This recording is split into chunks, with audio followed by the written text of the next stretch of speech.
Parlour থেকে একটু বেরিয়ে চলে গেলাম সামনের একটা মলে। খুব একটা বেশি দূরত্ব নয়। তো পার্লার থেকে তো আর সকালের দিকে ওইভাবে বেরোনো যায় না।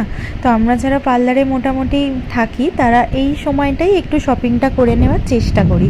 তো ভাই যেহেতু আজকে আমাকে নিতে এসেছিলো, তো আমার দুটো পিস কেনার ছিল, আর ভাইকে বললাম চ তাহলে তোকেও আজকে দুটো জামা কিনে দিই। তো এই মলটা যেহেতু সামনে, ওখানে চলে আসলাম জিনিসটা কিনতে। দেখো কত সুন্দর সুন্দর শার্ট প্যান্ট, মানে এই মলটা এত রিজনেবল প্রাইসে এত সুন্দর সুন্দর জিনিস পাওয়া যায়।